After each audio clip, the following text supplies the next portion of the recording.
Welcome to the panel. I'm Terry Seguin. On this edition of the panel, we are discussing the state of the relationship between the Higgs government and New Brunswick's Francophone population in this, Canada's only officially bilingual province. Now, typically, I keep my introduction to the issue we are discussing relatively brief, but today the introduction is going to be a little bit longer because this is such a complicated issue, such a sensitive issue. So please bear with me. Now, on the surface, it appears that if this relationship between the government of New Brunswick and New Brunswick's Francophones was a marriage, it would be in need of some emergency counseling because this relationship has some big and some apparently troubling issues. And here they are, in no particular order. The government's move to change the French immersion program. The president of the Acadian Society said an attack on the French immersion program is an attack against official languages. The Second Language Research Institute at the University of New Brunswick said it was deeply troubled by a plan to introduce a new immersion program next year. It also said it was entirely unreasonable to implement a new system next year. Another issue. The Higgs government's move in July to fire the Vitalité Health Board, a move the group Égalité Santé en Français is trying to stop in court. It wants the board reinstated.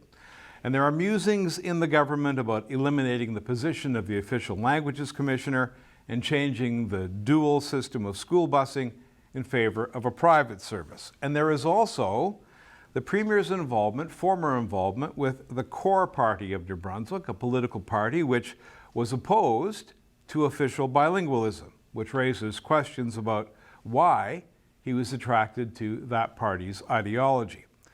And last but not least, the decision to put former leader of the People's Alliance, Chris Austin, someone who has questioned the value of duality, on a committee reviewing the Official Languages Act. Now, in order to get a deeper understanding of how New Brunswick's Francophone minority feels about the government, I asked two former presidents of the Acadian Society to assess the current relationship. And here is what Jeanne d'Arc Godet wrote. The relationship between the government and us is simply non-existent. There has never been a relationship between us because the government has decided long ago that the linguistic minority of this province is expecting too much and are never satisfied. His government doesn't seem to understand the Official Languages Act and the improvement needed to it to stop the assimilation of our people. His appointment of Chris Austin to the committee responsible to improve the Official Languages Act is provocative and an insult. That's from Jeanne d'Arc Godet. And here's what Michel Doucette wrote when I asked him for his assessment of the current relationship. It's non-existent. Higgs has made no effort to understand what the Francophone community is asking for. I have heard a lot of people say he doesn't comprehend what it means to be a minority community and that he is making no effort to understand it. Higgs has rarely set foot in the Acadian communities. There is a complete lack of confidence towards him. A lot of people still remember his affiliation with CORE. If he made some efforts, things might be different, but he never has. The die-hard conservatives still support him, but there are a few of those. Naming Austin to cabinet was the straw that broke the camel's back, and establishing a relationship with the Francophone community will be very difficult after this. People have the feeling he doesn't care because he knows he doesn't need their votes to win. And that is from Michel Doucette, former president of the Acadian Society of New Brunswick. So there's the background I wanted to set up. And joining me, Premier Blaine Higgs, Liberal leader Susan Holt, and Green Party MLA Kevin Arseneau. Welcome to the panel. Hi. Thank you. Premier Higgs, I want to start with you. How much responsibility do you take for the state of the relationship between your government and New Brunswick's Francophones? Well, obviously, I have to take responsibility, or at least some responsibility, because the issues that we're addressing are ones that maybe many premiers have shied away from in the past, or tried to find one way or the other to make it look like things were good rather than having discussions with all sectors. On the other hand, I also would say there's a joint responsibility because it's expeditious for either political party here to make it an issue. to drive a wedge and to continue to raise the emotion around this topic. And I appreciate there's lots of sensitivity and genuine sensitivity. The folks that you quote there are obviously very, very much on one side of the spectrum. But how have the other parties created the wedge? Well, You're 'cause the it person becomes making the action that is causing that reaction. Well, what is my action? So I think I just described several of them. no, you've mentioned several of them, but what action's been taken? So there's lots of, I mean, the action of talking about Chris coming into the discussions. It's having all opinions shared, everyone understanding from each other what are the issues here. We don't need another People's Alliance party in this province. But when you were thinking about putting Chris on the committee, Mr. Austin on the committee, what reaction were you anticipating from New Brunswick's Francophones? Well, there's a reaction, that's fair enough, but the other side of it is, are we going to ignore voices? Do I ignore Michel Doucette's voice knowing that I know what his response would be? No, I don't. Do I ignore anyone who doesn't agree with me? No, I don't. So why should that be the reverse with Mr. Austin? I mean, and we have, as we know, certainly our two colleagues there that are on that committee as well, with Rajan and Danielle. So the idea is that we have a very open discussion, and if anyone was participating in that, they would see it is very open on all issues. The only way we finally get to a point where we're able to say, okay, we've got a plan here going forward, and we protect all linguistic rights, we ensure that we're not losing ground here on the Francophone sector, is that in the reality to see it happening. Right, but when you made that decision, when you said, Chris Austin, I should put him on that committee to review the Official Languages Act, and you thought, how will New Brunswick's Francophones react to that? Did you think, wow, they are going to be really ticked off, but that's okay? No, I won't say I said, but that's okay. No, because I didn't say that. Well, what did you think? But I thought I need to hear all voices. I need to have a discussion where we have both sides. I mean, especially when you're talking in our own party. I mean, the only way that you don't get dissensions in different groups in your own party is let everyone have a chance to speak. And, you know, one knows that I've had lots of that over the last 4 years. Some's worked out, some hasn't. But the idea is that we have that discussion. And I would be more, I guess, inclined to say, let's see what the outcomes are here, rather than the rumors or the innuendos or what could be.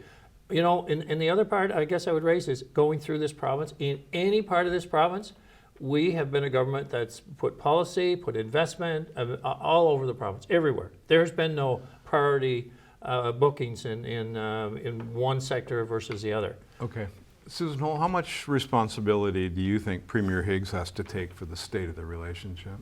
Well, I think Premier Higgs is the Premier of this province, and it is his responsibility to advance a productive and respectful relationship with all New Brunswickers, and that includes Francophones as well as other minorities like First Nations and civil servants and union members and many who are part of minorities that feel systematically alienated and disrespected by this government and by the Premier. I think he talks about what actions has he taken. I think the glaring issue is the inaction, coming in with the history of being a leader in the core party would suggest that you know you have yards to make up in a relationship with Francophone New Brunswickers, and yet no effort has been made to build that relationship, to visit and get to know those communities, to learn the language to a fulsome degree. And then you add on a complete disrespect of the work related to the Finn McLaughlin report was called for and due. He set deadlines, he missed his own deadlines, set new deadlines, has missed those in an inaction in terms of responding to a fundamental piece of legislation that does respect and protect Francophone rights. So there's systematic inaction that I think shows a complete disrespect to Francophones. Premier Higgs, do you want to respond before I go to Mr. Arseneau? Well, I guess, you know, I would say to throw back 40 years ago and make that an item today only says, you know, how much can we foster this and how much can we focus this on one individual. But they're looking back at who you were. Sure, and you know, we all had a changed. past. We all had a past, and I was, you know, never leader of the party, as you said. You wanted to be. A leader in the party. Well, but I wasn't. You ran for president. And I never ran for office. in the party. What was it about So- the ideology of CORE that attracted you? Well, 40 years ago, we all had a different ideology, right? So I think the point is, what today do we have? We have a case where another party was formed and lasted for many years on the same issue. Only the issue was fairness. It wasn't about questioning bilingualism. It wasn't about that. It was on fairness. So, okay, how do we prevent this happening in a cycle of every 20 or 30 years? How do we find a solution going forward? Because if you look at the other aspects of what we've been doing with immigration and maintaining the policy, we've had more Francophone immigration than many have done over the last number of years. Because we're protecting that ratio, and we've gone up.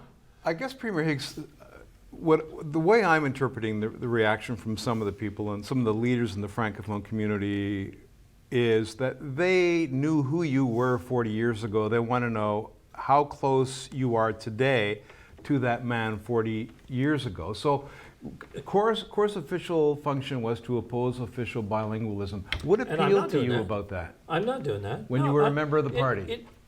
What I was 40 years ago, or what I was as a teenager, has nothing to do with what I am today. You weren't a teenager then. Oh, well, no, but what I did as a teenager, what I did in my right. 30s. Right. The issue today is that we are all accepting a bilingual province, but the reason we're looking at, and one would question French immersion, is because 72% of Anglophones don't qualify. 72%. Are we forgetting about 72% of our kids, our Anglophone kids? So it's about a system that is not working for all Anglophone kids. And we're saying it's proven. After 53 years, it's proven it's not working. And yet I'm being chastised for questioning and it's not working. Facts are really clear. So 72% of Anglophone kids are not part of the system and not coming out speaking both languages in a province that's fully bilingual. So when we talk about fairness, is that right? In addition to the streaming complexities within the English system. So is that right? So I'm being questioned on the principle of French immersion, knowing the outcomes have been so poor. More than that, Premier Higgs, with respect, people, I mentioned that at UMB, they're concerned that your timetable was unrealistic. The Second Language Research Institute said it was deeply troubled. It was entirely unreasonable to implement a new system in the next year. Yeah, but they don't even know what the new system is. This is the whole point. Nobody does. Exactly right. Exactly right. Well, how can you change the system without knowing where it's going? The point, exactly right. So the purpose was here, and the reason the changes, have happened recently, is that the path was not laid out. Okay. Kevin Arseneau, how much responsibility do you think the Premier has to take? A lot. I mean, it's clearly written in the law that the person responsible for official languages in this province is the Premier. That law is at the basis of what the discussion is today. When we're talking about the revision of that law, that should have been the revision of that law.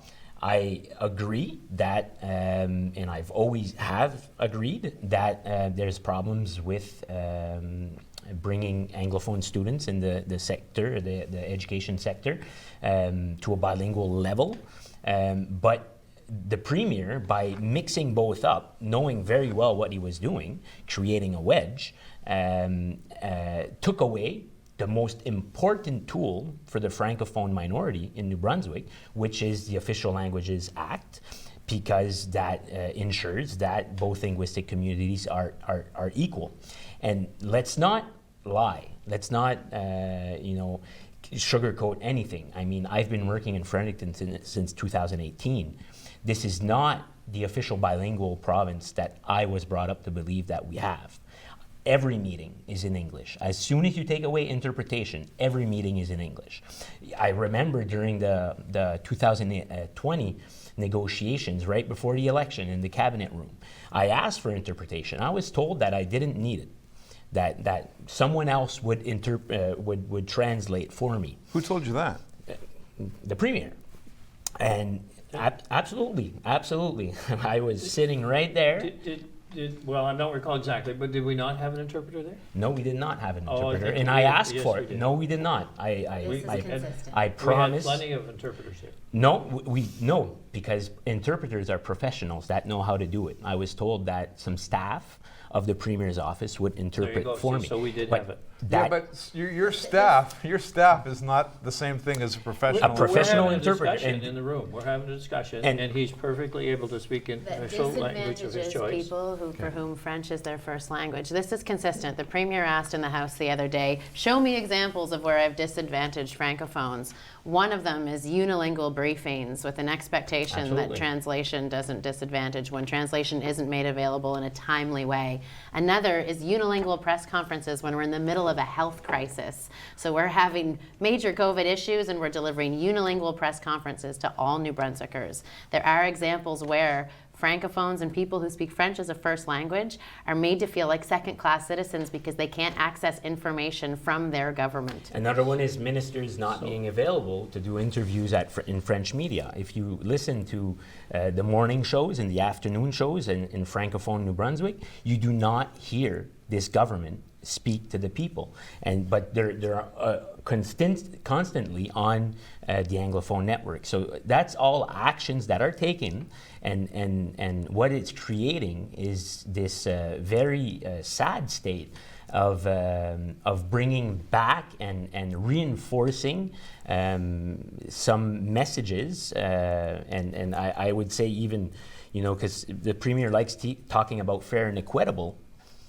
but this is constant with this government, is that they, as a majority, define what fair and equitable is for the minorities, the Francophone minorities, the Indigenous minorities, even the unions. They have constantly been saying this is what fair and equitable means, without bringing in are discrediting voices that rise either in civil society, either in unions, either even in the House. Many times have discredited voices that say we are not being treated fair and equitably.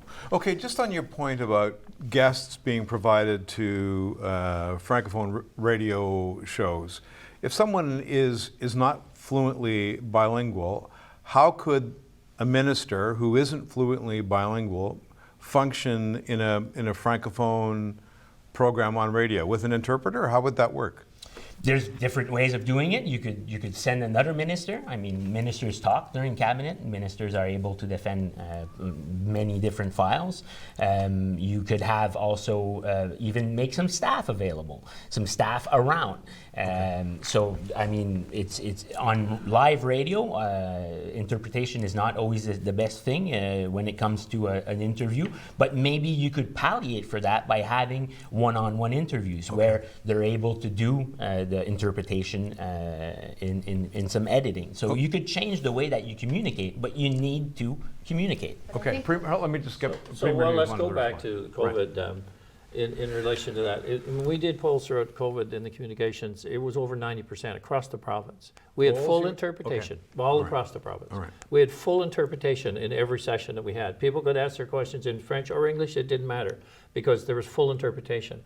I mean, what we're suggesting here is that a unilingual English person or unilingual French person, it doesn't matter, because you can't really function in today's society in New Brunswick. And I don't think that's fair. I don't think that's right.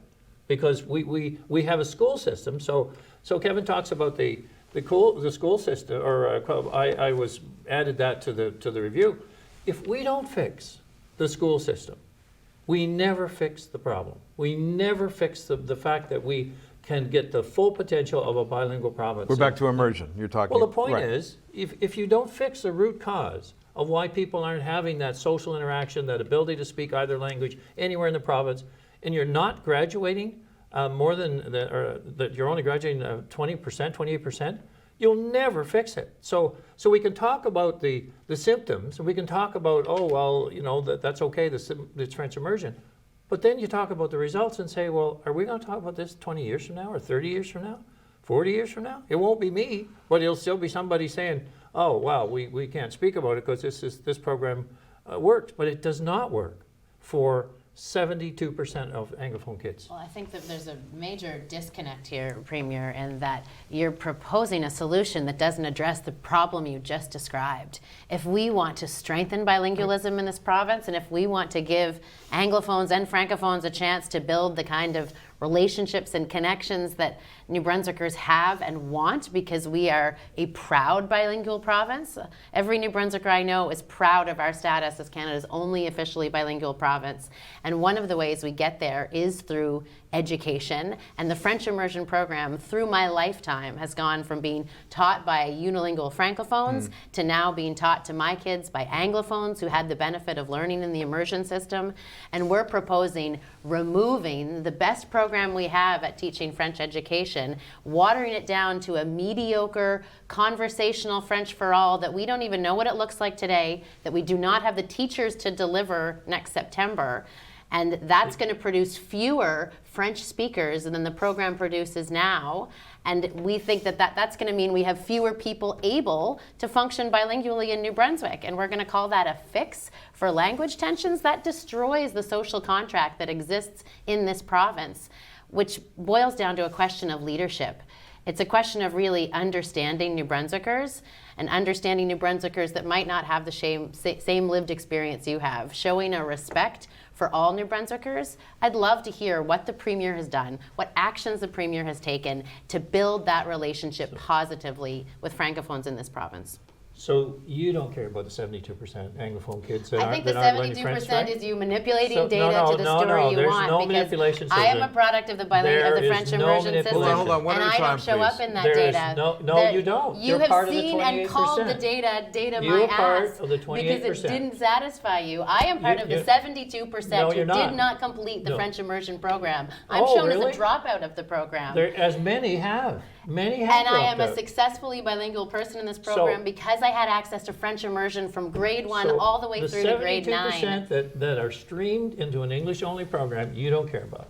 That's I what you're do stating care there. about them. No, I This think is- you don't. You're manipulating data to tell your story, and you're they're- ignoring the experts from the second language There- learning there- who say Anglophone there is kids need no- access to French. No manipulation of data, none I whatsoever. wish we could trust you Did on you that, read the Premier, but community- you've did you read the rejected your Commissioner's own- report? I did, and they said, don't do this now. No, Give hold us it. time to roll Do out you a know? program. Do you know who's working on that right now? Who? The Commissioner.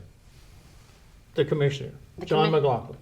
Oh, John McLaughlin is the Deputy Minister of Education. of Education, Right. and the one who you specifically asked to write a report that wasn't part So- of the mandate so of he was official working languages. because our with the system goal, wasn't let me finish, working. please. With the goal that you stated that we want to find what gives us French for all. You didn't say we wanted bilingual in New Brunswickers. You didn't set a goal of having No. the most people able to engage That's in not this true. province. That's you not true. told John McLaughlin the results that you wanted, and he and No, Yvette Finn we took asked that him- mandate we and asked them delivered both- it. both And him that and report Yvette said, if Finn- I Hold can still on. finish. Let him respond. That Him and report Yvette said, Finn- don't Susan- do this now. So Ms. Holt, she's really politicking now. Go isn't she? ahead. Yeah, so you want to ignore Politicking. 72% of the kids. Those are facts. so Those are not disappointing. faction. They're not fiction. They're facts. We asked, how do we graduate kids being able to speak to each other in a bilingual province, both official languages? I am one of the How 72%. do we do that? You're one of the 28%. I am one of the So- 72%. So the idea, the facts are really clear. And if you want to look at the facts, and maybe you don't, it's really clear. The performance has been very poor, and it's disappointing The that you data- don't the have an data interest shows in that? 72% of the kids. The data shows that? Yes, The it data really shows does. if you want bilingual The kids, data shows the it French clearly. immersion program is the best way to get bilingual kids. And we For need a- to be for a focused small group on in delivering the that elite type program. of program to all kids. Now let's so that ask they another have question. choice. Let's You ask see- one more Hold question on just one- before. Hold on one Do you second. care No, no, about no. streaming Okay, in the Ken, Anglophone system? I'm still the host. Hang on. Go ahead. And see, this is the problem. What is? We're talking about the Official Languages Act review that is there to ensure that both linguistic communities are equal. You have Francophones saying that we do not feel equal in this province. We do not, in many ways, are not able to speak in French when we do work in the civil service, when we write our reports, when we do our work, etc. In many different parts of the civil service and other. Nowhere in the Official Languages Act we talk about immersion. It's about duality, it's about equality. And see, this is exactly the problem here. And I'm not saying you don't look at immersion, but we're not looking at it in the right place and at the right time. This should be separate issues. And so when we're looking and looking at making that act better to ensure that people are equal, this is what happens. This kind of debate where we completely created a wedge, the Premier has completely created a wedge and is not listening to the people and discredit them when they raise their hand and say, well, actually, that's not what's happening. Instead, in the House, he goes and says that the only people that came here in Fredericton of the Francophone communities were people that were paid. Kind of discredit them completely. And these people have their whole life, worked to better the situation of the minority. He does the same thing with First Nation issues. He does the same thing with many different issues. And see, this is a major problem in this debate and in this discussion. And during that time, we don't get to talk about real problems. Why does he want to create the wedge? Yeah, why? You tell me. No, there's He's nothing. making a political gamble here that's really disappointing, because this is somebody who talked about, I'm not going to do partisan Here's- politics, here's- but I'm looking here's the for political a gamble And I little think bit here. of a still, support. and I think he still believes what he said when he ran for the Corps. It was clearly marked in there that there was a bunch of French people that know how to speak English, and they should speak English when that time, because it adds unnecessary government services. And Premier, everything about your whole 4 years has been about making everything more efficient, everything more looking at the economy only, Centralized. right? Centralized. And so when you look at that and you have to deal with human beings in different lived experience and people that are in minority situations, and people that are working their asses off in the public services, and instead of sitting down and negotiating in good faith with them, like with unions, just saying that, we're having a tough time right now, but we're going to be making $774,000 million surpluses, but we're going to hide those numbers during we negotiate, that's a major problem. Okay, go ahead, your turn. Well, there's a lot there to dissect. Yes, So take first your of time. all, I guess I would say, why would any of these leaders be concerned about the English education system and how our kids learn to speak both languages? Why wouldn't they say, we need to fix this? Because the facts are clear. And Susan, We you can do look at need the to fix facts. And the streaming is a major problem, and we know that. And so why would they care about the English education system and say, well, fine, fix it? Are you trying to fix the streaming, or are you trying? Both. But so Because this we is- have two Look select at groups attorney. coming in. We have many that go into French immersion just to get away from the English system, and then we have a separate English system.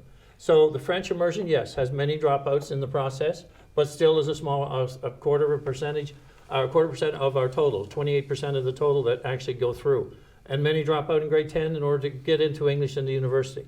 So that's one issue. So we're trying to fix the English education system. Why is that an item of division? I don't understand that. Seen with a lot of other things, seen as part of a package, and again, I hate to bring this up again, but it's relevant because people are judging you on what you did 40 years ago, and there's Well, I'd like to judge on what we're doing right now. And if you look at this province, it has never been stronger. It has never moved faster in economic recovery. It has never had more population gain since Confederation than it has now. Yes, we have challenges as a result of that, but we're having a system where now our province is recognized across this country as a place to be. So how do we deal with any issues and say, how do we fix it long term? So all I ask, Terry, is look at the issues that we're trying to solve. And it's true, I don't walk away from challenges. I'm saying, how do we fix it for the future? Okay, let me just And- interrupt and you for 1 sec, Premier historically, Higgs. we've walked away. Okay, so here's Michel Doucette, a prominent member of New Brunswick's Francophone community. Jeanne d'Arc Gaudette, same thing. And Michel Doucette is saying that there is a non-existent relationship between the Francophone community and the New Brunswick government. You are the premier of those 30% of New Brunswickers who call themselves Francophones, and they're saying to you, through their leaders, that they are feeling estranged, that you are not governing for them, that you are not paying attention to their issues. Is there anything that you have done that would indicate otherwise? Is there anything I've done that would indicate that that's factual? Other than Well, they're saying it is. I know, but what would you expect them to say? I mean, their history would be they would be criticizing me just from where I came from and what I've done in the past. That would be automatic right from the start. So given that I'm coming at this from maybe a disadvantage, what else would you expect them to say? But I would say, look at the reality of what we have done throughout this province, in every corner of this province, in terms of helping to move the bar for everyone that lives there. And that is the reality. So then the other side is, how do we bridge our differences? And we talk about the reality of the facts, not say, oh, well, we don't worry about Okay, that. hang on a sec. Go. Susan Holt, This please. is a question that I wish the Premier had asked himself in 2018. How do I bridge these differences? Because action is required on his part to reach out, to extend the olive branch, where if you recognized feelings, because you've just discredited the thoughts and feelings of two Francophone leaders, if you understood that there's validity there and reached out to build a new relationship, then maybe they wouldn't be saying those things today. Maybe if there was a sense that somebody was listening and showing respect to their community, that we wouldn't be where we are right now, which is people who are hurting and feeling, as Kevin said, like second-class citizens, and seeing consistent action from this government that reinforces that. And as you said, 30% of the population. And the Francophones are saying right now, we were 33 not long ago. When I was in school, we learned we were 33%.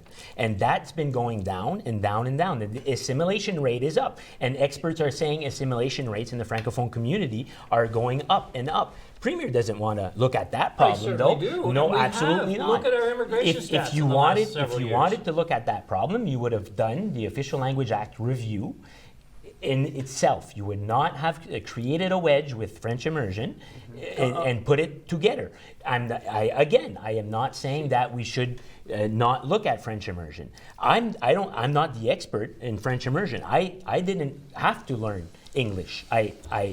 In French we always say we catch English. That's what happens, right? Yes. So and it's my second language. I'm not as good in English as I am in French, but I'm pretty conversational. And that's how it is. Right. And I'm not going to go immisce myself in that debate. Megan and David are doing a great job on that debate, and they are looking, because they went through those systems, and that's why I'm not going to bring it. But when you discredit lived experiences from the Francophone sides by always bringing it back to the majority who do not have any way that they're losing their culture. They're not losing their language. They're not losing their numbers. And the French community is saying this is happening to us, and you discredit them. No, Kevin, you do I not have listen. To take exception Okay, let's to that. let's hear the I Premier. need to respond to Yes, that. please Why do. do you think I want our kids to come out of school speaking both official languages? Why do you think I'm interested in that? If I wasn't prepared to protect the French language, and I want to use a little example of my daughter, who's very, very fluent. All my kids went through French immersion, and they speak varying degrees, but my oldest daughter is the strongest, and she was overseas in France for many years. But when we traveled in the campaign, went all around the province, she said, "Dad, I had no idea what the other part of the province was like. We learned none of that in school. It was all academic. It was all math, science, and we learned nothing about the culture. We learned nothing about the vibrancy of New Brunswick." She said, I am amazed at what is here that we never learned. And as a English New Brunswicker in South New Brunswick, I lived in St. John, traveled this area through here, country where I was born, and we didn't travel a lot through the province. So my goal here is saying, wow, I want other kids not to have that. I want them to have this social interaction, this cultural experience, and travel and exchange with kids all over the province. So they don't come out of here not knowing their neighbors and friends. But you're They doing it know. to the detriment of the Francophone Well, but that's the population, part, looking Kevin. at, because today we're here talking about the Official Languages Act and language issues. And we've talked about immersion almost the whole time. There was a show on immersion not long ago. Mm-hmm. And so that is, it's not seeing the other side, what they are saying. I know. And that's why I've been calling for the past, I believe, 3 years for let's have a permanent committee of official languages set up in the legislature, like they have in Ottawa, like they have at the Senate. And let's make this a conversation after 52, 53 years of official bilingualism, Right. and we've always kept this behind closed doors. We've always kept this, we've always tried to shy away with Why it. is that? I That's don't know. right, Kevin, and you're so right. let's He's have a right. permanent committee. Governments have just shied away, and so I'm not doing that, and I'm being criticized Make for a it. committee that's open and That's transparent. open, transparent. Let's where have the those dialogue discussions. is visible. Why is the On a open and permanent transparent basis. part so important? Well, because right now we have a deep mistrust. We have Francophones and many others that don't trust that what happens behind closed doors of government is in their best interest. We have to earn that trust back by acting differently, which means you need the discussions to be visible. And then anybody can come and present, whether it's Chris Austin or whether it's other people, and not every member of cabinet or caucus is on this committee. There were choices made there, even though he said anybody could speak. Clearly they can't. We've selected a small group. Make it an open and participative We do that committee in of the caucus, legislature. right? And You- then you'll you know allow that. people to see that. Michel Doucette said that establishing a relationship with the Francophone community is going to be very difficult after this. Susan Holt, I want to start with you. What could the government be doing to begin to improve this relationship? Well, it starts with listening. Right? You have to take the meeting, go into community, be with Francophones in their communities and listen to what they have to say with an open mind and an open heart. And then be prepared to respect and act on the Official Languages Act in a way that strengthens it, in a way that's open and transparent, a commitment to honor the role of the Office of the Commissioner of Official Languages and assure us that that remains an independent legislative officer would be a great start. Can you do that? The The official languages commissioner? No, we're not planning to eliminate the role of the official language commissioner. I said that in a scrum last week, but the As and it an was not part independent of- legislative officer? It's not changing. We've talked about promotion, how we can enhance promotion, and that was part of the recommendation in relation to the commissioner's report. But I guess I'd like to go back to Kevin's comments just for a moment, because I think we're in violent agreement here. I mean, which is kind of astounding by itself, really, in many ways. But Why? the Why is idea- that astounding? Well, Kevin and I, we've had our moments. But the idea of what I'm trying to accomplish here, and what we get feedback from many, not only do we not have the teachers in order to teach a full immersion program across this province, we don't have that capability. We don't have, and the classrooms of streaming we have is a major issue for us. It's how do we get people that come out of school that are able to speak French more fluently and easily. And you said you got, what was your phrase? You got it, but you caught English. Mm-hmm. Well, wouldn't it be great if English could catch French? But they'll never do it if only 30% of them know how to speak it. That's my point. That's why I connect the dots. And it'll be years in the making. And there was no plan to, make a step change of the system all at once. But it was a comment made. There was no plan. That's clear. No. Be clear. Just take all the words, not just part of them. It wasn't a plan to change it all at once. It was a plan to move into a program where our kids were actually coming out with the high percentage being able to communicate anywhere in this province. That's the goal. Okay, Pure and I simple. just You want to. can't do it at the detriment. No, But absolutely. that is what is happening. Well, and so to the question, what we need to do to bridge those gaps and everything, that's what I'm saying right now. And here again, we need a permanent committee on official languages. And have that discussion and be able to invite experts talking about assimilation. And I think that you and your team need to hear those numbers too, because you're obviously not hearing them because you never talk about them. And we know Well, that we you have like actually well, on their immigration stats. and so when you like throwing these ideals out and bringing it back to that you've done it again, bring it back to the immersion issue, which is what the Francophone community is saying. This is not part of the official language review. We want you to listen to us, but you always bring it back, and so there's no actual active listening. And that's what the Francophone community has been saying. That's what the Indigenous community have been saying. And so and that is the base, I think, of this mistrust. It's the base of the problem, and you're creating an environment also by saying that the official language commissioner is negative. And in the House, Premier, and I could go get, it's all public. I could go get the Hansards. I remember, and as a politician, I'm going to say it hurt me.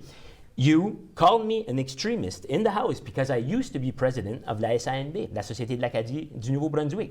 You would never say something like that to Chris Austin, who has been saying for years to stop duality in this province. But you have this disdain for people that stand up to protect their rights.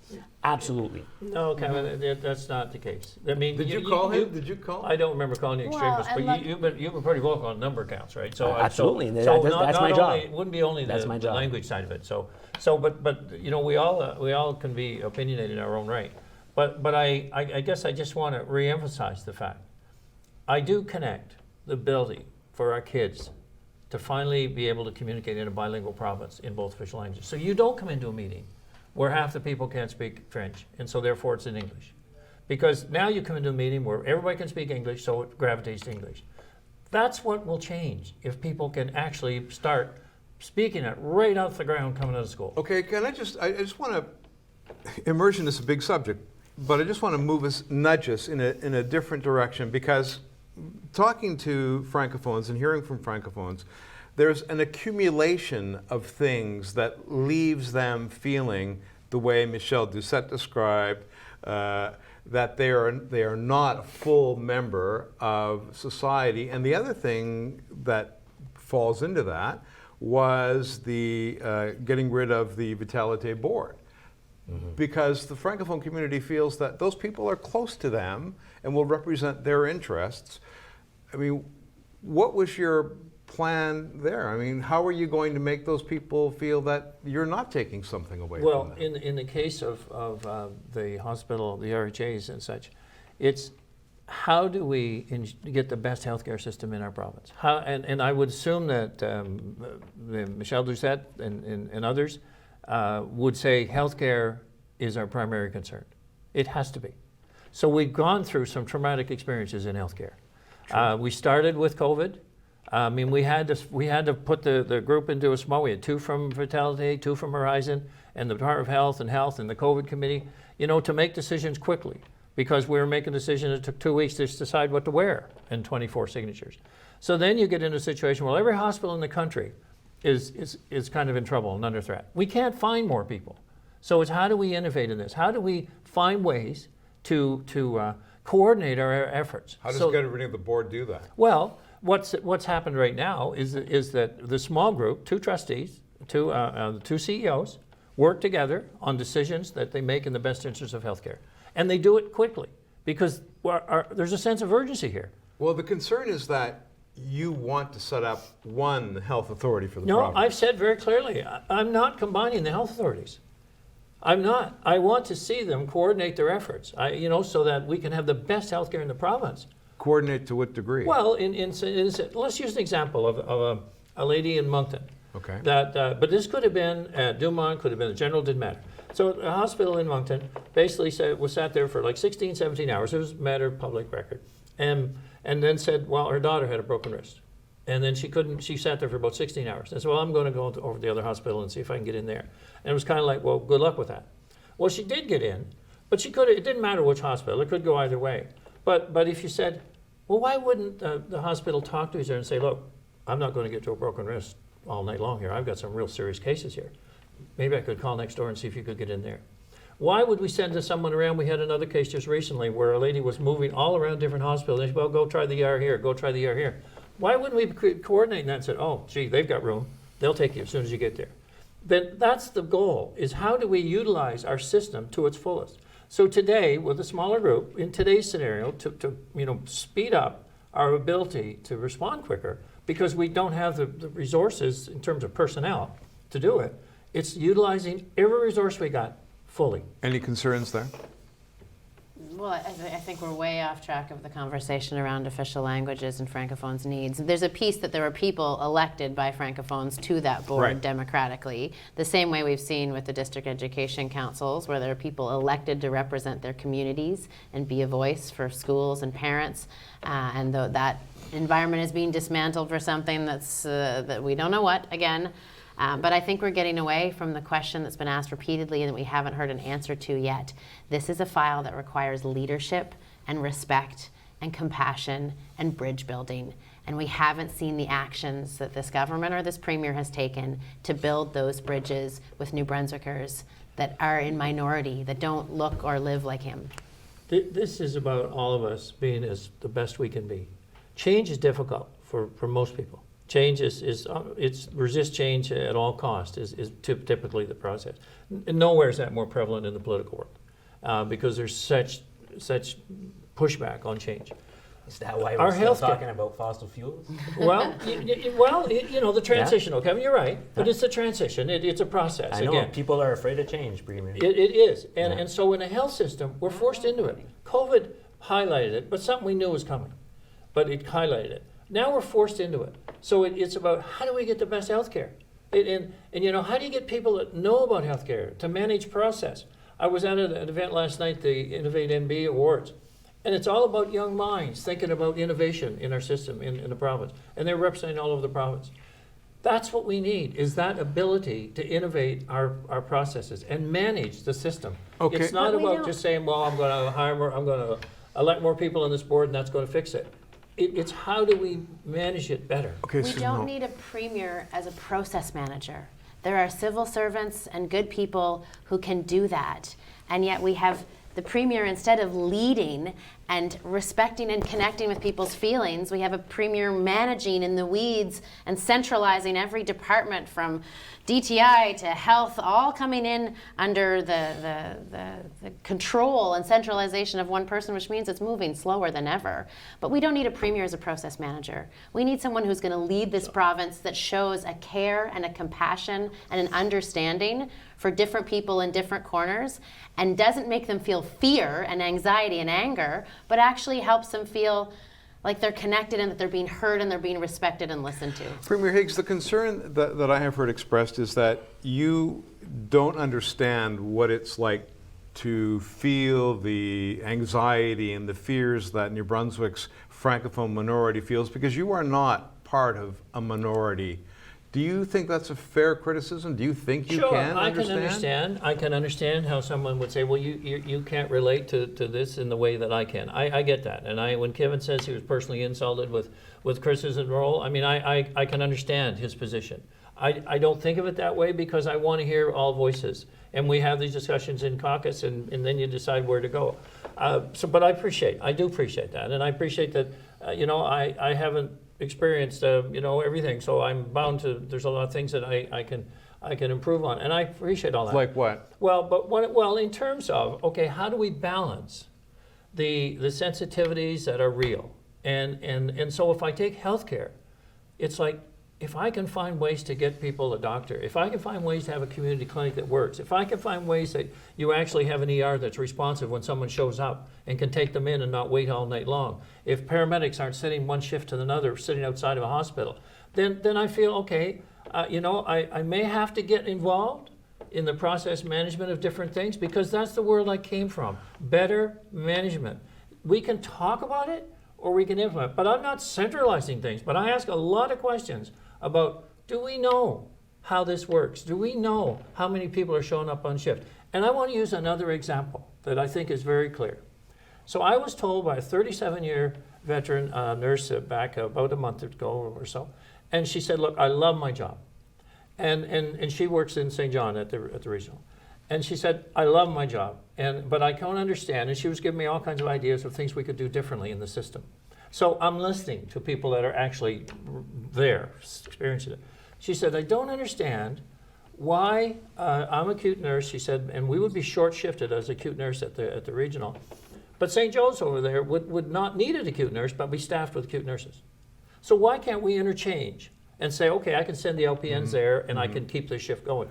So I asked those questions, and then I said, why aren't we doing that? Well, there's some issues around staffing, there's some issues around the contracts, and you can't reassign people. But this is about healthcare. This is about putting people where you need them. Okay. So, but you say, I can find.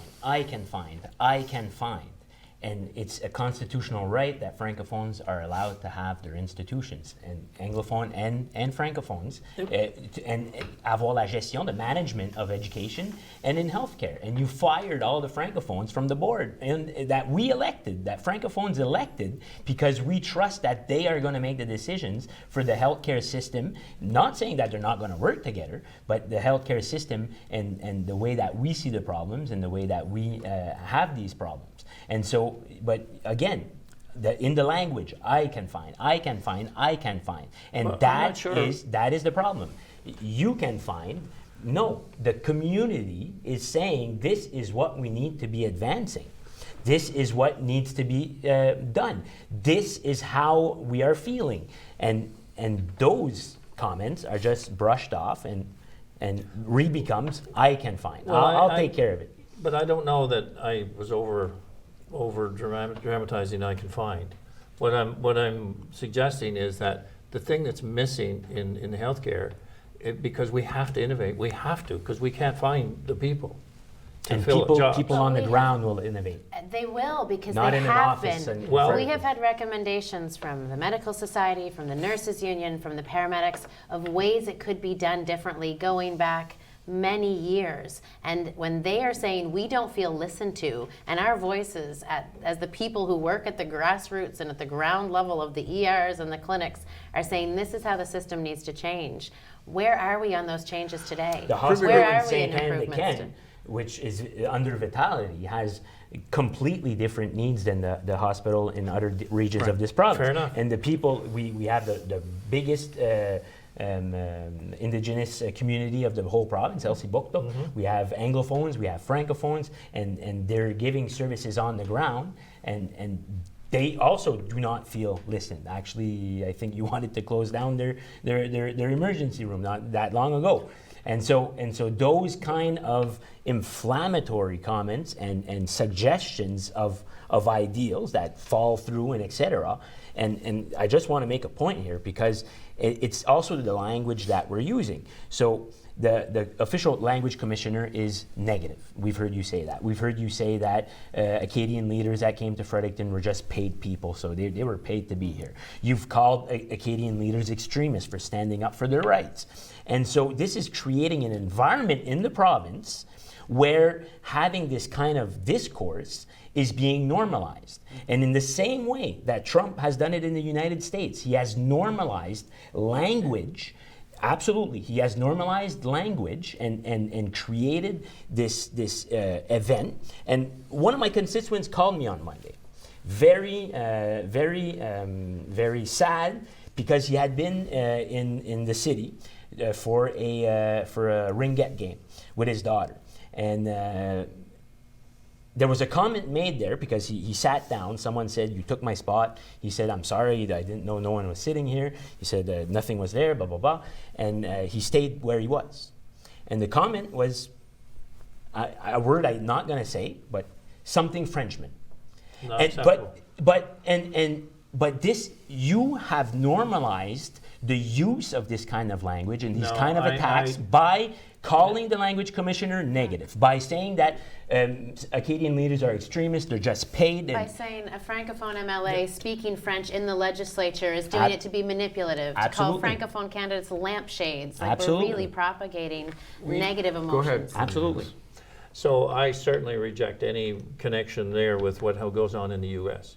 And normalizing any sort of negativity is not in my portfolio, and is not something I But would you do endorse it. in any way. Well, it's your opinion. It's the opinion of a lot of people. But I think the concept of saying, okay, how do we fix some of these situations, including the relationship side of it, and how do we get better for every person in this province? Let me ask you about fixing that relationship, Premier, because I'm running out of time. So you've acknowledged that you may find it difficult to appreciate how a minority population in this province feels about the issues that we're talking about here. So I guess I'm just wondering, who do you go to get in touch with the feeling in New Brunswick's Francophone community? Who do you go to get advice on what they're feeling, what their concerns are? So we have two, obviously, two Francophone caucus members in our team, and Glen Savoy as well in St. John, but Daniel Alain and Région. So and then we have in my office itself, I have two other Francophone individuals that are there. You know, I speak to different people around the province in terms of, but many that would come to the office are often, you know, Conseil économique, folks on that group that would come, and we would talk about issues in terms of development in their areas. So I get those connections, and then people in the ridings, the different ridings throughout the province that would be part of our group, or a special interest group that would come for a particular reason. So that's part of the job. That's just part of the routine. But I guess I just, what probably bothers me the most is that, you know, we've always found a reason, and I said it earlier, to resist change. And yet there's no time in history that it's more important than right now finding a way to build together. It's never been more important. We never had a greater time in our province's history. Do you feel you're doing that now, though, that you're building together? Well, I'm addressing issues that have kept us apart. Building with Blaine. I'm addressing issues that have kept us apart traditionally. And yeah, you know, it's like there's a rough road here you travel, and then you say, wow, that's really working. That's really working. And probably what will happen here, if we're able to stay on a course and not change for the sake of a political change, then we've often never did that. I mean, I got blamed, yes, because I'm premier for the ER position, but do you think that was my idea to close ERs? Do you think, you know, people that were running the system said, look, listening to people that run the system say, we got to fix this because we're not going to be able to service our ERs. So where are we right now? We've got ERs that can't get people. They knew it was coming, and they knew we had to rationalize. So, okay, how do we fix it so we don't get into a worse problem with critical surgeries? Okay. We're coming up to the end of our time. Someone suggested we could probably do 2 panels on this subject, but maybe that'll happen. Anyway, I just want to say, Premier Higgs, how much respect I have for you for sitting here for an hour, having this conversation, and, you know, explaining your actions and your public policy. I think that's something we don't see enough of, but I commend you for giving us an hour of your busy day. So thank you very much. Susan Holt, great to see you as always. Kevin Arseneau, thank you very much for your input. Nice seeing you again. And that is the panel for today. I would like to thank Tara King-Stewart for her work behind the scenes, and Jeff Dupre for his work. And I would also like to thank, again, Rogers for giving us the studio space to have this important conversation. See you next time.